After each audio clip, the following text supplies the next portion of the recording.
bad news just keeps getting, well, badder for Biden.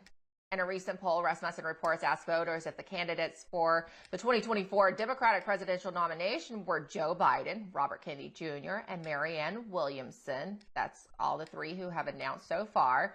Which would you vote for? The results say that President Joe Biden and RFK Jr. are neck and neck at 36% and 35% respectively. Williamson only garnering 6% of the vote, while a larger portion, 11%, said they would vote for another yet unnamed candidate.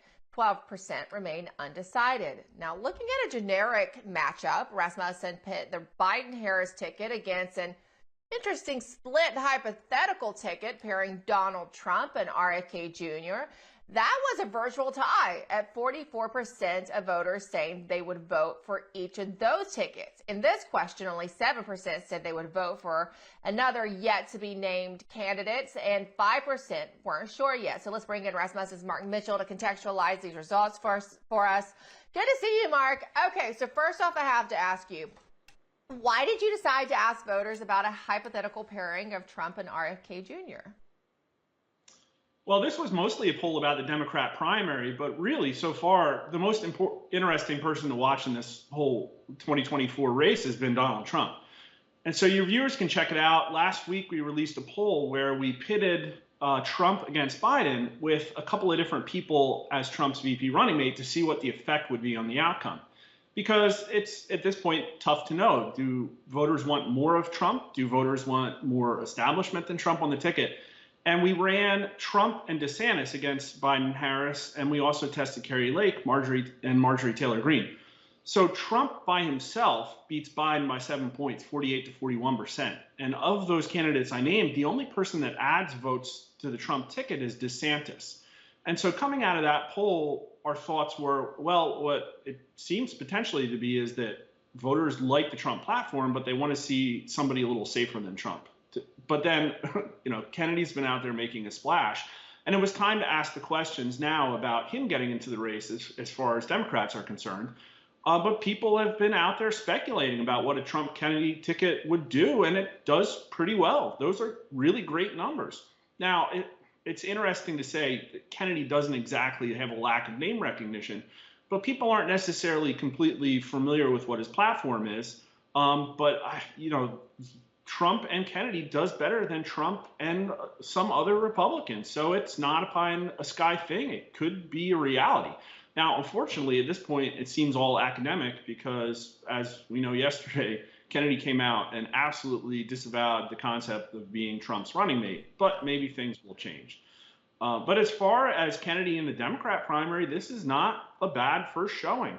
So often we'll go out into the field when somebody announces and see what the initial uptake is. We just did it 2 months ago with Nikki Haley, and she came out with 15% of the Republican vote. And here, although the numbers you showed show that Kennedy does very strong on the national stage among all voters against Biden, they tie. Among Democrats, it's a little tougher. So Biden takes 62% of the Democrat vote in that question, and Kennedy only gets 19%. Now, that sounds low, but again, he hasn't really been out there that long, and this is better than Haley did among Republicans. So he's not one of these sort of, no-name candidates that really doesn't have a chance that's out there doing it for publicity. He could be a real contender. Now, the trick will be, as the Democrat primary develops, what's going to happen there, because it's almost an irresolute force hitting an immovable object, the fact how different the Biden and Kennedy platforms are. Really interesting to see how the Democrat establishment is going to deal with that one. But these are great numbers for him. Yeah, they are really good. And what it also shows is a little bit of a trend, right? Because we saw some initial polling after Kennedy, RFK Jr. announced his bid for president, and he had a little bit, right? He started out, pretty decent for someone who's not really been involved in politics in a major way. And like you said, who has Kennedy name recognition, but a lot of people don't really know specifically his platforms. And it's interesting that they don't know when we talk, and some people aren't aware of his climate change activism. They only know his, recent vaccine activism. So there's not a lot of knowledge out there about him. But now that we've seen some of those polls and then seeing what your poll is showing, is that he is trending up. And as a candidate, that's very good news for him. Yeah, absolutely. 19%. Now, we haven't tested Trump versus DeSantis recently. The last time we tested it, it was roughly Trump 50% to DeSantis 25% among Republicans. But other pollsters have shown DeSantis trending down. And essentially, Kennedy's doing better among Democrats than DeSantis is most likely doing among Republicans right now. So directionally, it is great for him.